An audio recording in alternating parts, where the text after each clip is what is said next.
आप सभी लोगों को मेरा नमस्कार। जय मां चंडी, जय शंकर। मैं आप सभी लोगों को और एक नए वीडियो में स्वागत करता हूं। आज के वीडियो में मैं आप सभी लोगों को एक ऐसा अनुभव सुनाने जा रहा हूं जो अनुभव को सुनने के बाद आपको पता चल जाएगा कि तंत्र साधना में या फिर किसी भी साधना में अगर नियमबद्धता नहीं है या फिर बिना नियम के वो साधना किया जाए तो वो आपके लिए कितना हानिकारक हो सकता है, तथा अगर उस नियम को पालन करके वो साधना कर लिया जाए तो वो आपके लिए कितना फायदेमंद हो सकता है और आपको जीवन कितना बदल सकता है, उसके ऊपर मैं आज आप सभी लोग को एक अनुभव सुनाने जा रहा हूँ। तो चलिए शुरू करता हूँ आज के इस अनुभव को और आशा करता हूँ आप सभी लोग को ये अनुभव पसंद आएगा। तो अनुभव कुछ इस प्रकार है कि एक शिष्य था और एक गुरु थे, और वो गुरु और शिष्य वामाचारी पद्धति यानी कि वीराचार से थे। वो लोग वाम मार्गीय साधना यानी कि श्मशान साधना इत्यादि क्या करते थे। तो गुरु ने उस शिष्य को दीक्षा प्रदान की। दीक्षा प्रदान करने के बाद उस शिष्य ने विधिवत उसके गुरु मंत्र इत्यादि का पुरस्चरण इत्यादि समाप्त किया। समाप्त करने के बाद एक दिन गुरु शिष्य बैठे थे, तो गुरु ने पूछा शिष्य को कि बेटे तुम कौन सी आगे साधना करना चाहते हो, या फिर किस शक्ति की सिद्धि करना चाहते हो, या फिर तुम्हारा लक्ष्य क्या है आगे। तो शिष्य बोलता है कि गुरुदेव मेरे को कोई शक्ति सिद्धि का लालसा नहीं है, या फिर मैं किसी प्रकार की शक्ति का सिद्धि करके मैं उससे फायदा नहीं लेना चाहता हूँ, वो मेरे को लालसा नहीं है। मेरे जीवन का तो मुख्य उद्देश्य यह है कि मैं जाके माता का दर्शन करूं और मोक्ष को प्राप्त करूं, या फिर एक तरह से माता का दर्शन प्राप्त करूं, उसने बोला। तो गुरु ने पूछा कि बेटे तुम्हारा इष्ट जो है वो तो माता कामाख्या हैं, तो उनकी जो साधना है वो थोड़ी लंबी चलती है, और तथा वो साधना अगर तुम करना चाहो तो वो प्रॉपर शमशानी साधना है। उसके लिए तुमको कुछ प्रिपरेशन की चाहिए, तभी जाके तुमको वो साधना करना पड़ेगा, और वो साधना के नियम अगर मान पाओगे तभी जाके वो साधना में सक्सेस होगे और माता के दर्शन प्राप्त करोगे। तो शिष्य बोलता है गुरुजी मैं आपका सारा कुछ मानने के लिए तैयार हूँ, आप मेरे को सब कुछ बताइए, मैं करूँगा साधना और माता के दर्शन प्राप्त करूँगा। तो शिष्य को गुरु ने बहुत सारी क्रियाएं बताई, गुप्त क्रियाएं बताई, जिसमें से उसका सुरक्षा घेरा इत्यादि इत्यादि कर्म इत्यादि थे। तो शिष्य लगातार 1 से 6 महीने तक वो लगातार उन गुप्त क्रियाओं को सीखा, सिद्धहस्त हुआ, उस क्रियाओं पे पारंगत हुआ, माहिर हुआ। और जब माहिर हो गया तभी उसके जो गुरु हैं उसके गुरु ने उस शिष्य को माता कामाख्या के वो गुप्त विद्याओं की दीक्षा प्रदान की। दीक्षा प्रदान करने के बाद शिष्य चला गया। अपने मन को एकाग्र करते हुए शिष्य ने शमशान में साधना शुरू कर दिया। ये साधना थी लगातार 108 दिन की साधना। इस साधना में शिष्य को बहुत सारे अनुभव हुए और अंत में माता को दर्शन हुए। तो उस अनुभव से मैं आपको एक अनुभव बता दे रहा हूँ, इससे आपको एक अनुमान हो जाएगा कि शमशान साधना हो या फिर चाहे किसी भी साधना हो, अगर उसके प्रिपरेशन नहीं किया गया है, उस साधना की सुरक्षा के लिए या फिर साधना में सुरक्षा के लिए अपने प्रिपरेशन नहीं है आपके पास, या फिर वो साधना करने के लिए आपके पास जो बल होना चाहिए या फिर शक्ति होना चाहिए अगर नहीं है, तो वो आपको कितना क्षतिकारक कर सकते हैं।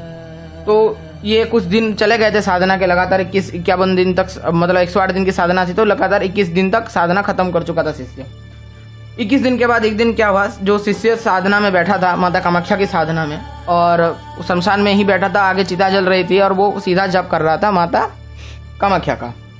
जब कामाख्या का जप कर रहा था और उसने देखा कि शमशान का एंड छोर यानी कि एंड में यानी कि लास्ट में, शमशान के लास्ट में अचानक से एक आग सी जलने लगी और वो आग धीरे धीरे ऊपर की ओर उठने लगी।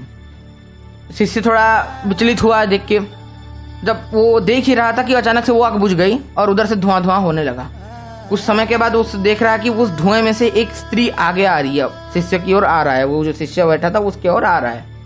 तो वो आते आगे आगे आई, तो थोड़ा जब पास आ गई वो स्त्री, तो उस शिष्य ने देखा कि वो जो स्त्री है वो एकदम बिल्कुल उलग्न है और उसके मुंह पे बाल पड़े हुए हैं, यानी कि जो स्त्री का बाल था वो उसके मुंह के ऊपर है, जो जिसकी वजह से उसका मुंह नहीं दिख रहा है, वो एकदम भयंकर सी दिख रही है।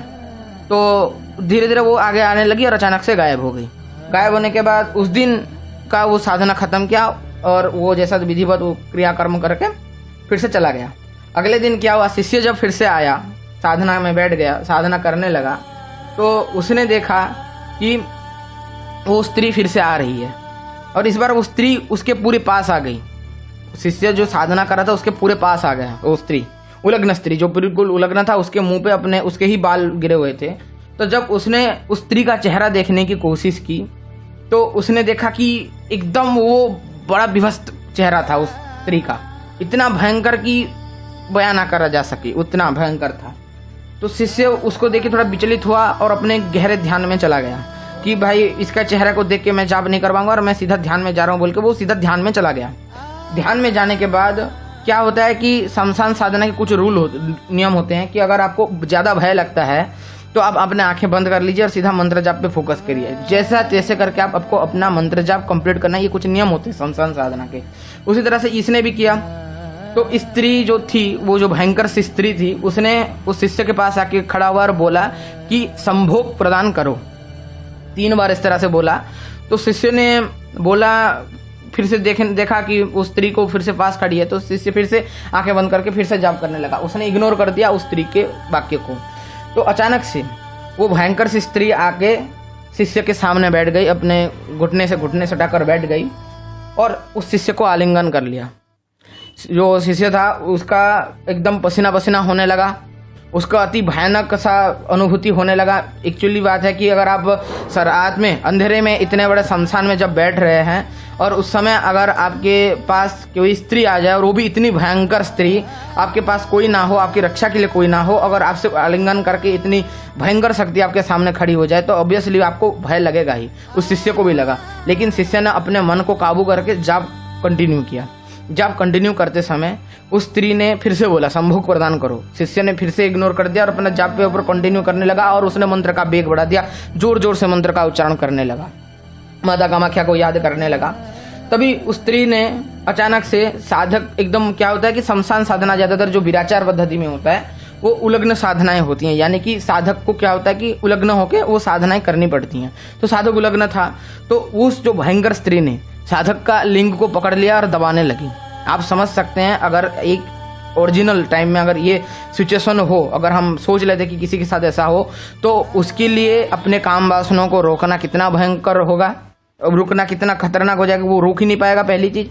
और दूसरी चीज, सिचुएशन ऐसी है कि वो सीधा शमशान में बैठा है, उसके आगे चिता जल रही है, मतलब पूरी तरीके से साधक का जान जाने का खतरा है।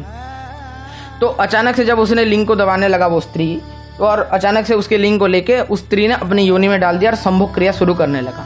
संभोग क्रिया शुरू करने के बाद साधक को अपना मंत्र जाप करने में बहुत कठिनाई हुई। मंत्र जाप वो धीरे धीरे भूलने लगा, कितना जाप किया था, माला उसे नहीं चल रही थी, मुंह से मंत्र बोलने में तकलीफ होना शुरू हो गया। तभी वो देखता है कि उसको एक माता का एक रूप का स्मरण आता है।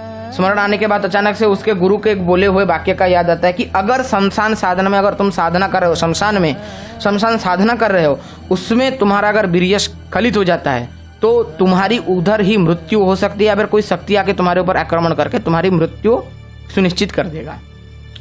साधक को पता चल गया कि अगर इस जो पिशाचिनी आई है या फिर जो नकारात्मक शक्तियाँ है मेरे से जो सम्मुख करने पे लगी है, इसने अगर मेरा वीर्य निकाल दिया तो ये मेरे को इधर ही मार डालेगी और मेरी मृत्यु हो जाएगी और मैं अपने लक्ष्य तक नहीं पहुंच पाऊंगा।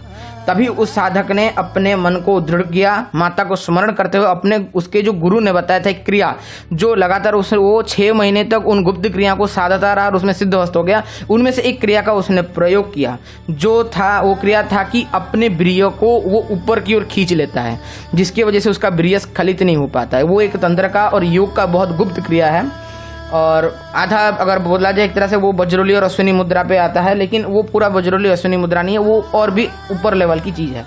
तो उसने अपना वीर्य को उस क्रिया करते हुए, जाप करते हुए अपने और ऊपर की ओर खींच लिया और एकदम दीर्घ गहन समाधि अवस्था तक चला गया। जब ये हो गया तो अचानक से वो काम पिशाचिनी या फिर वो जो पिशाचिनी बोल सकते हैं हम उसको एक तरह से, तो वो रुक गई और वो खड़ी हो गई साधक के सामने और साधक को बोला कि हे साधक, मैं आपके आगे हार मान गई। माता ने आपके परीक्षा के लिए, काम परीक्षा के लिए मेरे को भेजा था, आप इसमें उत्तीर्ण हुए, इस परीक्षा में मैं आपके आगे हार मानती हूँ और आपको मैं अपना सिद्धि प्रदान करती हूँ। अब जब भी चाहें आप मेरे को आवाहन कीजिएगा, मैं आपका हर काम करूँगी बोल के चली गई।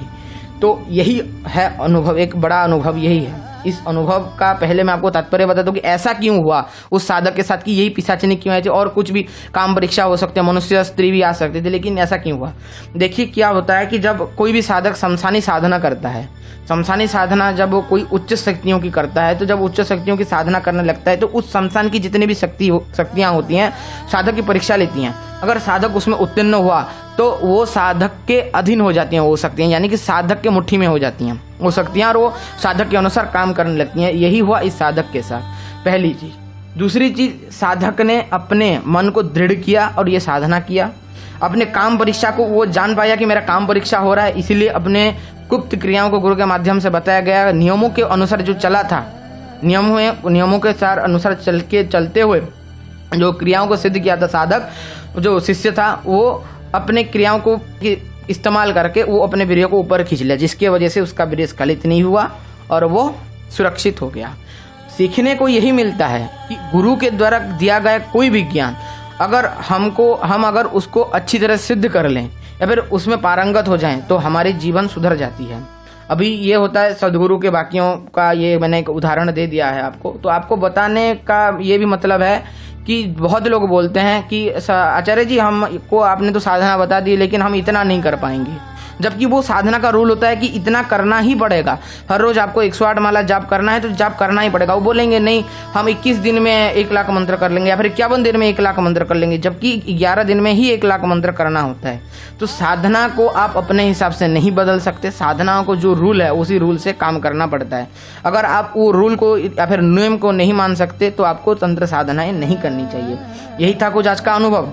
अगर सभी को अच्छा लगता है लाइक कर दें, शेयर कर दें, सब्सक्राइब कर दें। जो लोग नए हैं सब्सक्राइब करके घंटी वाला बेल आइकन ऑल पे सेट कर दें ताकि मैं जो भी वीडियो अपलोड करूं उसका नोटिफिकेशन आप सभी लोगों तक पहले मिल जाए। तो आज के लिए इतना ही था। सभी को मेरा नमस्कार। जय मां चंडी, जय शंकर। मिलता हूं आप सभी लोगों को और एक किसी नए वीडियो में।